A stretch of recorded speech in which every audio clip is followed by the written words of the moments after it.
Sometimes artifice is necessary to get closer to the real thing. Welcome to the Poetry Magazine podcast. I'm Ashley M. Jones. More than ever, I'm interested in the way that poetry can bring loved ones back to life. Resurrections on the page are familiar to Kathy Lynn Che, who I caught up with in today's episode. Kathy and I talked about the revisionist cinematic history of the film Apocalypse Now. After fleeing Vietnam as refugees, Kathy's parents worked as extras in the film.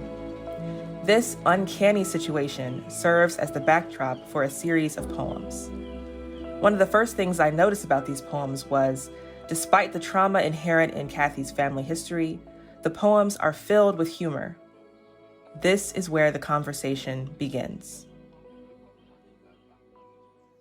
I think that my parents' stories are naturally going to be extraordinarily traumatic because we're talking about war, we're talking about domestic lives after a war, and yet my parents are hilarious people. My family story encompasses all of it, the tragedy and the real human comedy. So, my first book, Split, I used to jokingly call it Trauma-rama because it really was it was really necessary for me to talk about what people have done to my family, what, the US government and the Vietnamese government, or not just government, just sort of the conflict between ideologies on a larger political scale. And in doing this project, which is, it's called Zombie Apocalypse Now because my parents were actually extras in Apocalypse Now when they were in the refugee camp in the Philippines immediately after they escaped Vietnam during the war. My narrative was a heavy narrative. My narrative was you're being exploited, you're being placed at the margins of your own story.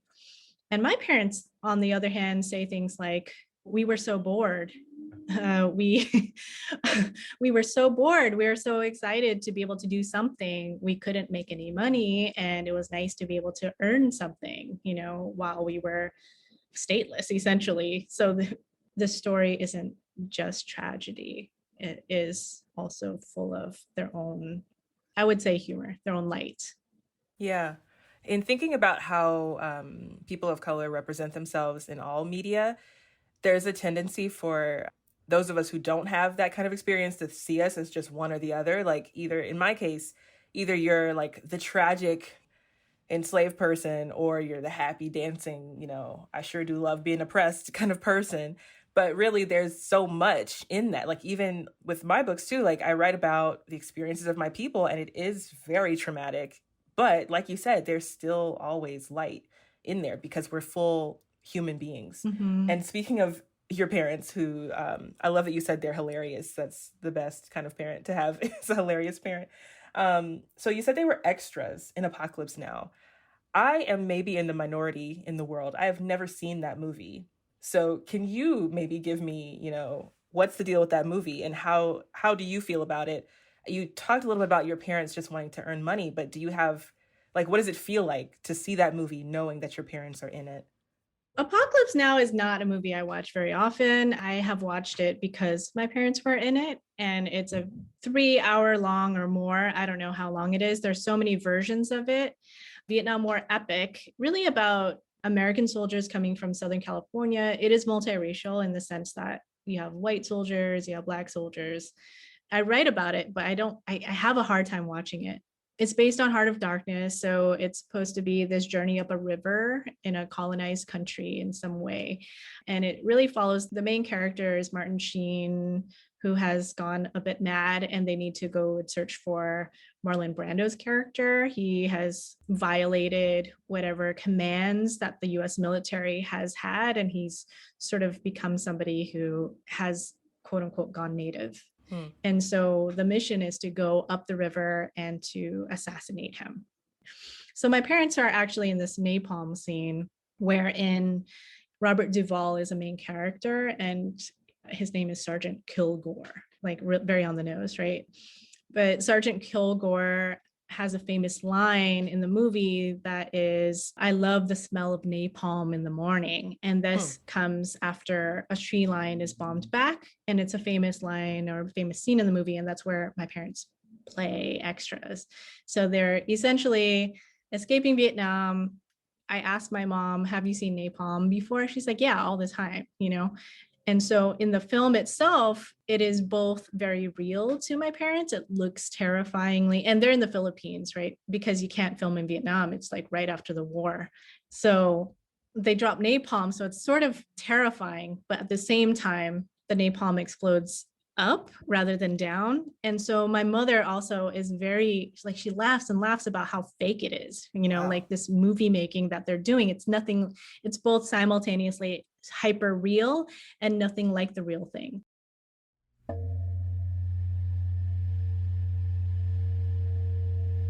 I'm Kathy Lynn Che, and this is Zombie Apocalypse Now, the making of. Cue soundtrack. The dead include my grandmother, my older sister, my uncle, who was a priest, 4 cousins, still children. They eat the palmettos we set at the altar, all in a circle, peeling the membranes, dropping the segments into each other's mouths. I am the director. The zombies don't look like zombies, just my grandmother, unable to speak, the flies reanimating, her body's giving up. Just my older sister, all grown now. She was a little VC sacrificed to show the depravity of war. She died and died and died again. I yell cut, and they ascend into heaven. Makeup, I call across the set. I ask the artist to bruise the undead. I provide a mood board, artist sketches composed by my brother, happy to paint again. It's a family production. My father fiddles with the Super 8. He shakes his head at the last reel, too dark. My mother in costume design, her head down at the sewing machine. A measuring tape hangs from the curtain. She is burning incense, pouring holy water into the iron. She stitches the tatters and hand hems the silk. She is careful, but we are running low on time. The light is starting to dim. I call down my uncle, my cousins, their faces at the side of the road, the red terror, a tableau. I tell them, here is the script. Act natural. This is just like the story of your lives.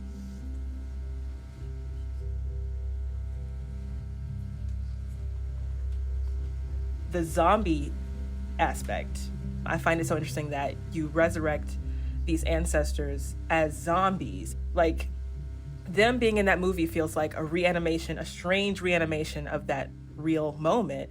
And then this poem, and although the poem does say the zombies don't look like zombies, the word zombie, of course, like, gives me a mental image that maybe is not the warm and loving, oh, my family sort of image. So I'm really curious, where did the zombies come from for you? And also, when thinking about like resurrection too, like I feel like I do this a lot in my work as well. And maybe that's just a trick of poetry that it allows us to resurrect. I don't know. But tell me about the zombies. The zombies come from my experience. So at the same time that I was interviewing my parents and going to Vietnam to do research, going to their refugee camp, going to the site of their filming, I was also watching like 6 seasons of The Walking Dead. And part of what drew me to The Walking Dead, very interestingly, was I was in this short-lived relationship with an Asian American man who then left and disappeared. And so and I had also been very recently disowned by my father. So it coincided with this experience of needing some sort of connection to an Asian American man in television or media or something, which doesn't really exist. Unfortunately, there's just not a lot of complex Asian American male characters, especially when I was writing this. This was 2014. So the only place I could find it was in Steven Yeun's character in The Walking Dead. And so I'm just watching the episodes only for his storyline. So I just like scan Netflix and fast forward until I would find Steven Yeun, and then I would play, watch his section, then just like keep going and keep playing only his story. And in watching this, I realized that something about the zombie apocalypse was so much like my parents' refugee experience of having to move around, be shifted forward and forward toward what you hope is safety, but you just don't know what's ahead of you. And so I sort of started mashing up the two in my mind and thinking about what are zombies, first of all, which I didn't know about until I just did some research later, that it really comes from Haiti. So the term itself I was looking is, zombie folklore has been around for centuries in Haiti. And it says possibly originating in the 17th century when West African slaves were brought in to work on Haiti's sugar cane plantations. So that is not something I knew. When I think of zombies, I was just thinking about just The Walking Dead and other types of non-racialized understandings of the story. But yeah, there's a lot of writing about the racial aspects of thinking about zombies, right? So that's the zombie component. And I have I once asked my mother something to the effect of, oh, in your lifetime during the war, do you know anybody who died? She was like, I have too many to name. So many of the trips home, which to Vietnam, I was born in the US, but many of the trips home to Vietnam were encountering the dead or encountering the dying. So I wanted to sort of honor the fact that they are these people who are very alive in my family stories and very alive in their imaginations, very alive in their narratives, but also no longer with us. And sort of imagining what does it mean ultimately to be a part of the war, the zombie apocalypse now, the mashup of that, and to go behind the scenes into the making of, because anytime I talk about Apocalypse Now, first of all, it is as you've mentioned, Ashley, people come up to me and tell me how much they love the movie. It won Oscars, which means it's perfect, by the way, if it won Oscars. And the second thing that they mention is that, oh, have you seen the making of, which is Francis Ford Coppola's wife did a making of film called Hearts of Darkness. And the making of the movie is as folkloric as the movie itself. It was millions over budget. It had helicopters that apparently were borrowed from Marcos. Like they paid to rent the actual army helicopters, but then they had to take them back in the middle of filming so that they would go and put down some rebels. What?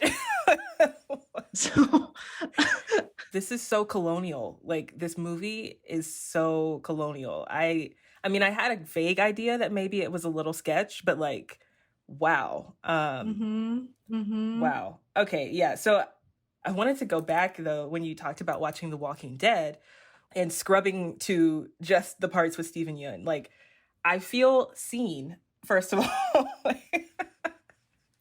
I feel very seen. I did not know that anybody else did this, but I'm learning that one of my anxiety responses is to watch things, in binge, form, things that make me feel good. Or if I'm looking to meet someone, like you just said, I've never put it into these words, but yeah, there are certain shows or movies that I watch to encounter that person that I need to be comforted by. And I will also, let me just get to the part that I like. I'll watch it and I will go back and watch it again. And I will go back and watch it again. And look at all the different parts. Like, oh, okay, he's coming in the door this way. What is his hand doing? What are they doing? How do they react to him? His shirt is a different color. Like, it gets deep, for me. So thank you for making me feel less alone in that. Oh, good. I'm glad. I always find it very, very funny to admit it, but I'm also weirdly tickled about watching myself at that time in my life doing that very activity. Yeah. Yeah. It's weird. Like, for me too, when I realize what it is that I'm doing, I'm like, well, Ashley, what's up? Like, what's really going on? But it also makes me think about the role of pop culture. Like, I know for me, it's never really been off limits to write about or with pop culture in my poetry. And I mean, sometimes I think the conversation around what we should include in our poetry turns in this very weird way where it's like, well, if you're writing about TV, if you're writing about, something that's not highbrow, then are you really a writer? So I'm just curious, like, do you find it easy to bring these things in, or did it feel strange to venture out into bringing that part of pop culture into your work?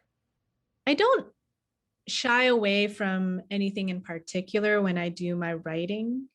But I think when I think about what to publish or what to put out there, then I think about all these odd questions about lastingness. I remember a poem and it was about Britney Spears, written by Tony Hoagland. And I was thinking to myself, I don't know that this poem will have much ability to last because it's really about being mad at a particular moment of time and people go on. So it's really fascinating. But at the same time, we know that we have like figures like Frank O'Hara who are very allied with the pop culture of their moment, but also, he was able to perhaps get away with it because he also wrote about high art. So when I write about Apocalypse Now, I know that it's a movie that was put out in 1979. That's a long time ago. It's over 40 years ago. So there is a way that as time goes on, fewer and fewer people will have watched it. So I don't really know how long I should be working on this project, but at the same time, I want the story to be well told so that whatever story once existed, it has to include my parents' voices.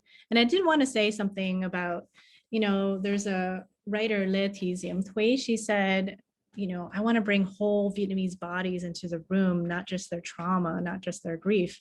And I would never tell anybody, including myself, that one cannot write about grief or trauma.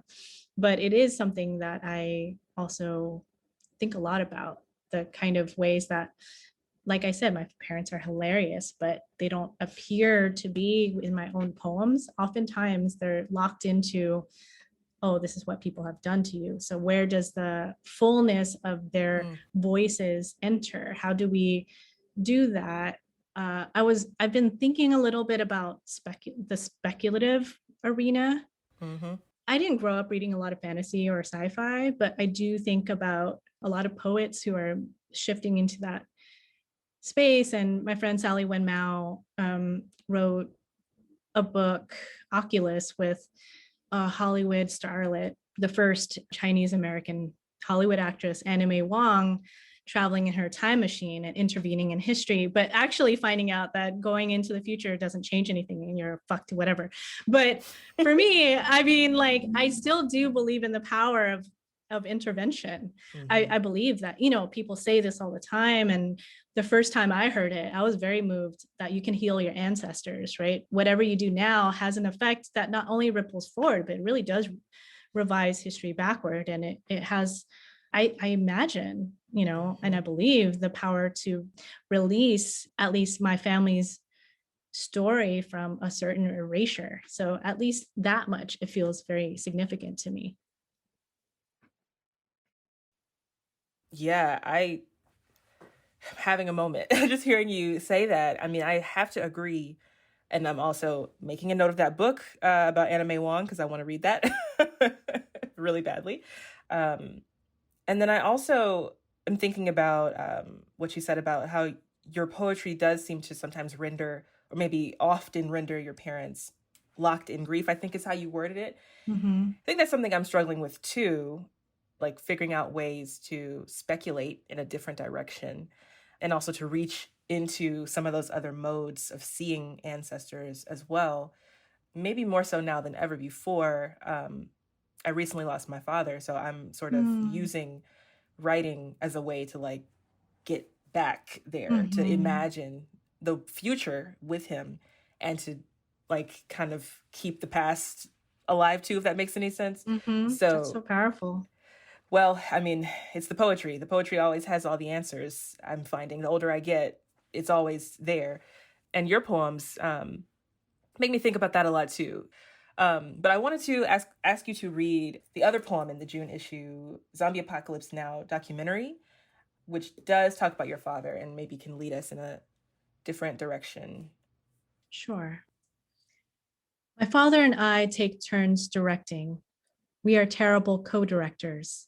He and I both yanked the narrative closer toward our own eyes' insistence. He whipped a plumbing snake across his back, then held his arms out like Christ. I cinched shut my eyes and refused to come home. When is my father no longer my father?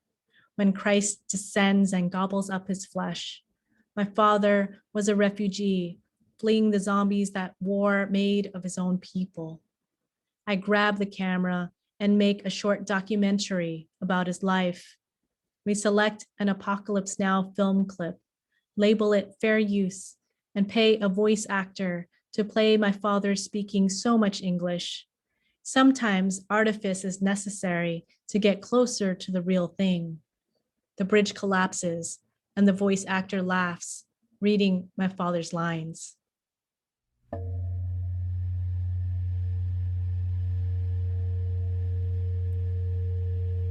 I want to focus on the line, I'm going to mess it up. So I'm sorry to you, Kathy, for what I'm about to do to your poem, but where it says Christ gobbles up your father.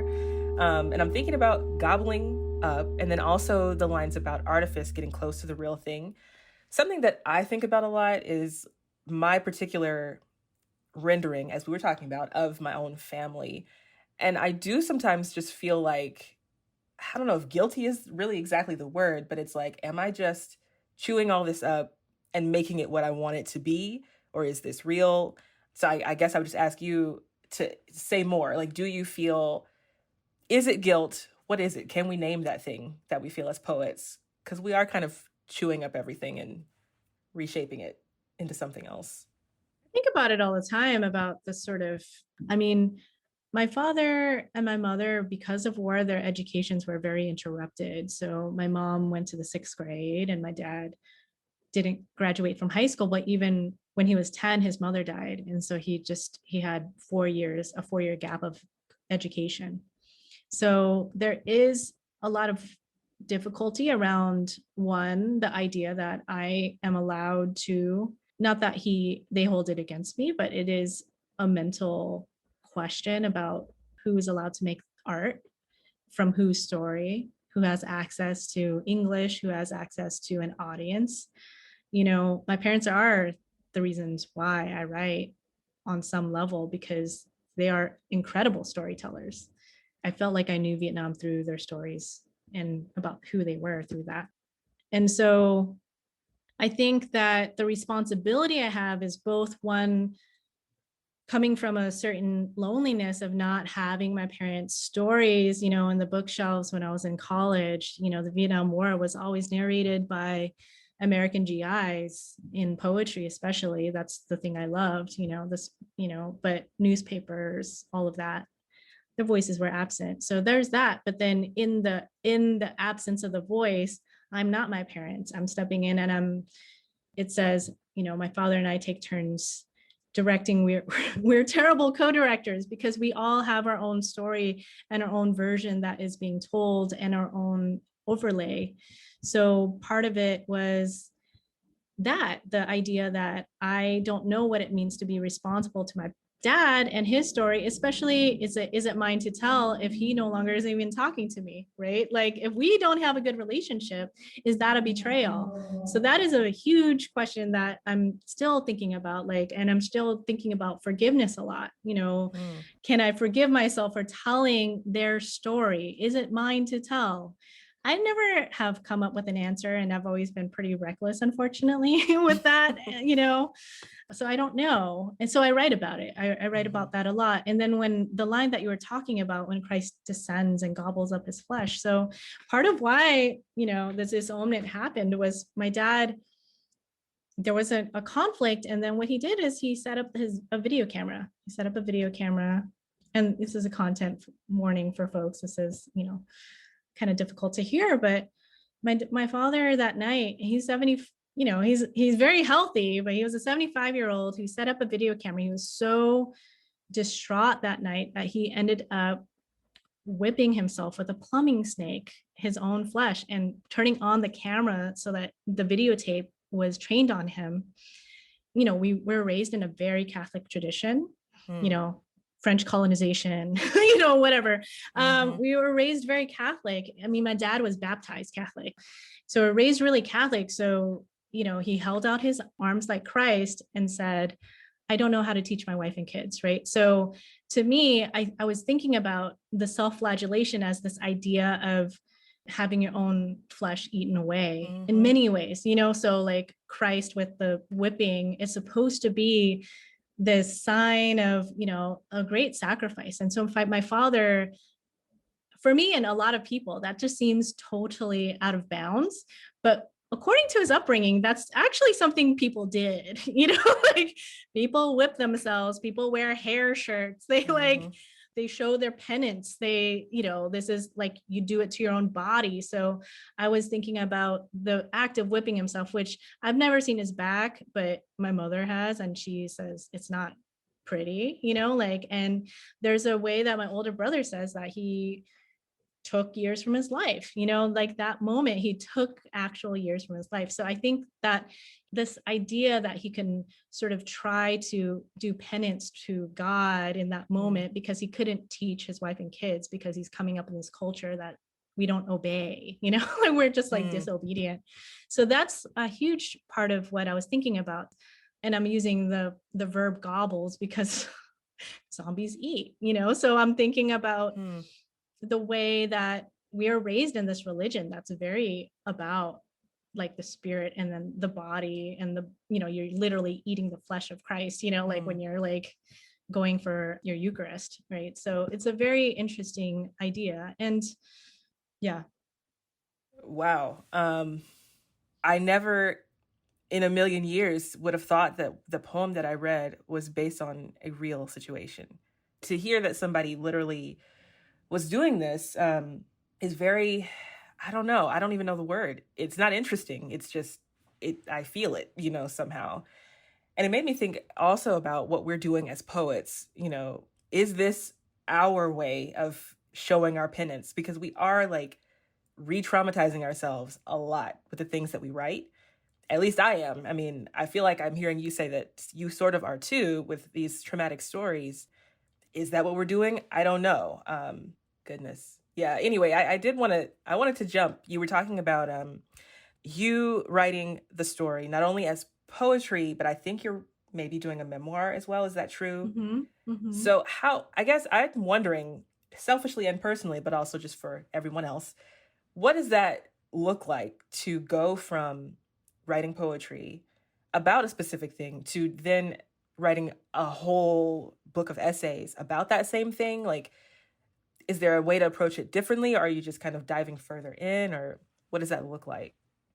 I'm very interested in the way that the story wants to be in many different formats. So I've been also making collages, and I've also been writing in prose, and my friend and I are trying to make a short documentary about it. I'm also interested in performance, and I sometimes show Apocalypse Now in the background, but I mute it and I read my parents' words over it. So there's a lot of ways that I think that the story naturally wants to be told. And I think of poetry as the compression space and the freedom space to not have to adhere to a particular or singular way or to tell it. So I can be speculative. I can be pretty wild. I can take on, my parents' voices. There's certain aspects. So I'm writing a lot of, not a lot, but it has a number of golden shovels in it. So I'm taking the line, I love the smell of napalm in the morning and putting that in the margin and filling it in with my parents' voices, my grandmother's voice. So making them the center of the story. So that does something different than I think what the memoir can do, which is, I think, just tell the story fully. Like you said, this poem, you never thought in a million years this would be about a real event because you have, there's speculation, there's the speaker, there's distance, but a memoir is supposed to signal this actually happened. And I think that also is a component that I feel as very important to me to be able to tell the story in total. Because I think that there are people out there who teach Apocalypse Now still, teach about the Vietnam War. And my parents' stories are actually very important too as interventions in that space in particular. And so if they had access to the poetry book, a lot of different questions can arise that might be different than, oh, this is a memoir, so it's real. There's more space also to fill in the gaps that the poetry collection might leave. Yeah, that's really helpful. And I know that we're here for the greater poetry community, but I really just asked you that for literally me. Like, I literally wanted to know, how can I too do this thing that Kathy is doing? Because I'm attempting to write a memoir. I mean, I don't even like saying it. Like, it just feels so weird. I'm just writing essays. That's all I've ever said. It's like, I'm just writing some essays, because a memoir feels so heavy. But hearing you talk about the ways that you can enter the same story and end up in memoir, that just means a lot. Like, I feel like I now can see a way to continue the project and to not feel like I'm just telling the same story over and over and over. I have nothing new to tell. And it has been said that poets make really great memoirists. I mean, I think poets make really great everything, to be quite honest. I think we're just It's true. Amazing. We're very amazing and versatile. Poets as organizers, poets as leaders and revolutionaries. Yeah, I mean, if we had a poet as a president, I think we could more quickly dismantle the whole thing. That'd be amazing. Well, I just want to say thank you for talking with me and for all that you offered about those poems. I mean, they already had so much richness in them, but hearing you talk about, I guess, the human side of it was really amazing. And now I do want to watch this movie, but I would rather watch it with you, like, narrating it, or your parents narrating it, or literally anyone else but the actual movie, narrating it. Right, totally. That's the hope, that the story can get out in some way such that, as people watch it, they can't see it the same way. That's what happens. Like I said, cultural memory alters. It alters the past. So that feels to me very worthwhile.